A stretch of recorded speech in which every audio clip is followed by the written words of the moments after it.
Welcome to California Edition. My name is Brad Pomerance. We are joined by Marc Steinorth. He is a nominee for an assembly seat in the Inland Empire. He currently serves on the Rancho Cucamonga City Council. That assembly seat is vacant right now. It was held by Mike Morrell. Tell us about the seat. Well, it's interesting. It was previously held by Bill Emerson, who had a Senate seat. Mike Morrell took that special election.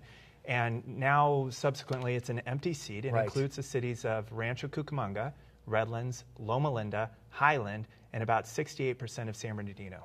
Tough district. It's interesting. It includes in a good way. section, I mean, you have some beautiful communities. It's undeniable. Rancho, I mean, who doesn't love Rancho Cucamonga? But then you do face some challenges in San Bernardino, which is coming out of some very tough times. But, you know, that's where it really becomes that much more important that we pay attention. And the reason why, you know, I find that, you know, it's a really good fit for me personally is I actually grew up in San Bernardino. Oh, you're kidding. No. The city of. The city of. Wow. The area that's included in the district, that's where Mom and Dad still there? Yeah, no. They moved on to Temecula. That's but my elementary, my junior high, my high school were all there. My father was stationed at Norton Air Force Base, which used to be the main job, you know, source in the area. That's a metaphor. I mean, it's a metaphor for what San Bernardino faces right now. And then Highland, for example, I purchased my first house there.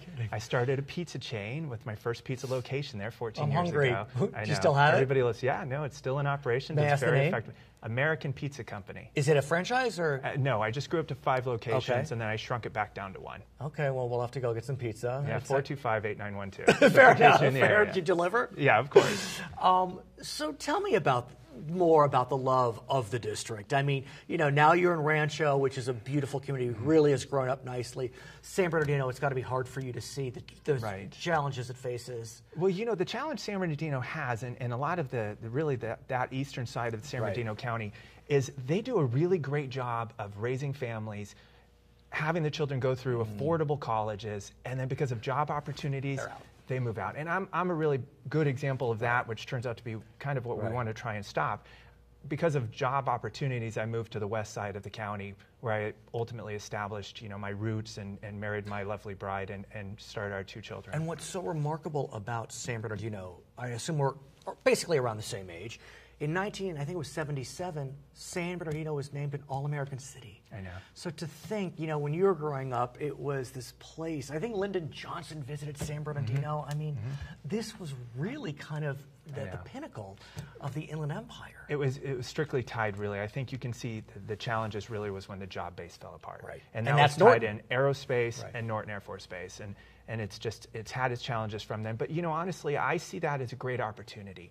You know, as a salesperson, I'm a private business owner. I own an advertising agency, and as I mentioned, I started the pizza chain 14 years ago. I see every challenge as that opportunity to really distinguish yourself.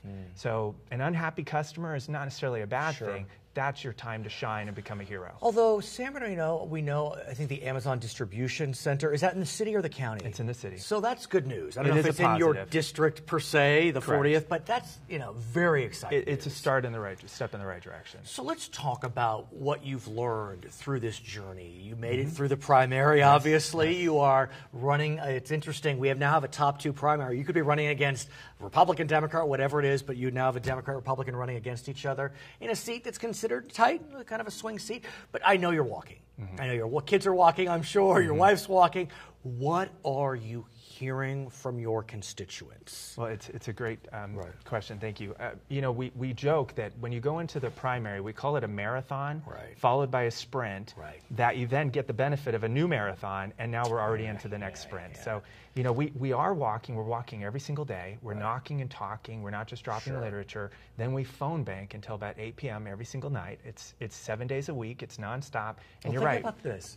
The Assembly District's about 500,000 people.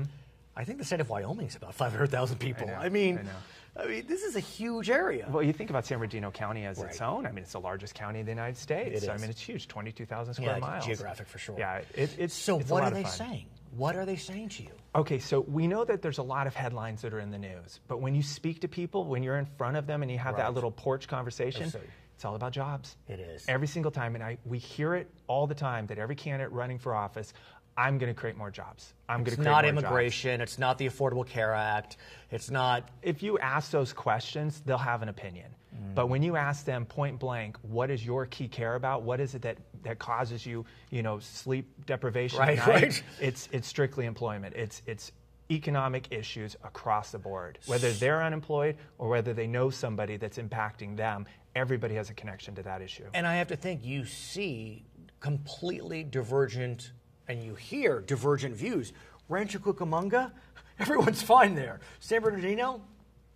Well, it's funny you would say that. When you're in Rancho Cucamonga, sometimes you don't think that everything's fine there. So your points will take it. You have to look at it from a much more macro lens. Of course. Yes, San Bernardino also has some tremendous assets. I mean, it's absolutely geographically situated to be perfect. And the way I Cal see State it, San Bernardino is beautiful, and everything about San Bernardino has some fabulous elements. It was a reason it was so successful for so long. We just need to go back to those. So what is happening in the district, in the county? You know much better than I that this county, Riverside County, was just decimated during the downturn.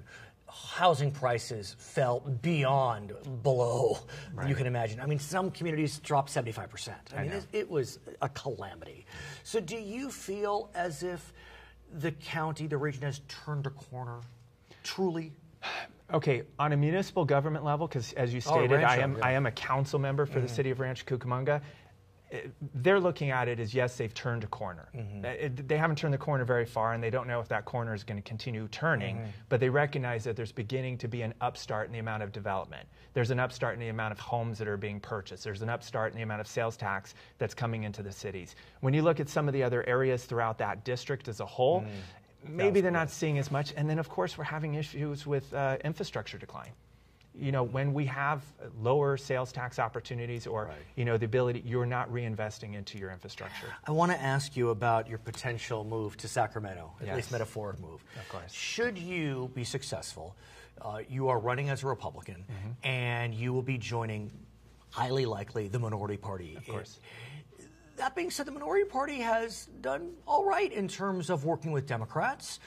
New leader, Kristen Olson, is known for having strong relations.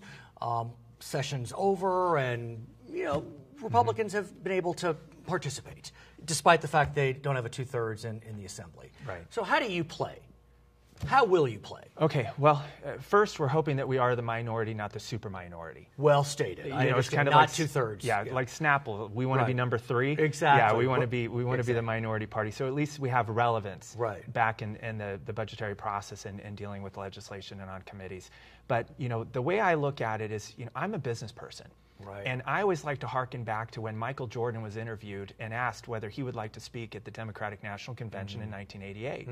And the great quote was, "Republicans buy sneakers too." And I think that that's very telling. As a business person, I am a nonpartisan person. Anybody that wishes to purchase my product, there's no litmus test on which party you affiliate with.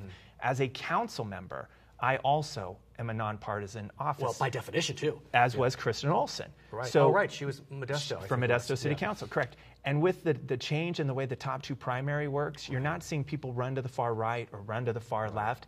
And with term limits changes, where you're now seeing 12 years, what I think is really fascinating, and the reason I was predisposed to run for the seat is now Other than the brain lapse you had. Yeah, I hit my head against the ground a few times. No, I have the ability now to actually become a true understanding of the knowledge base that's necessary to be a good legislator. But what about working with your friends in the Democratic Party? You have to. And there's no way around that. As a council member in Rancho Cucamonga, we actually are represented by 2 assembly members. We have Majority Whip, Christopher Holden, represents 1/4 of Rancho Cucamonga. Yes. I already have a great relationship working with him. Who's the other one? Do you know? Cheryl Brown, actually, Mike Morrell. But Mike Morrell is the other one in the Rancho area. Yeah. But then in between the district that I hope to represent, we have Cheryl Brown, who is also a pro-business Democrat. She is. So the way I see it is I've got a pro-business Democrat on one side, a pro-business Democrat on the other side, and then a pro-business Republican surrounding it. His name is Marc Steinorth. He is a nominee in the 40th Assembly District. My name is Brad Pomerance, and this is California Edition.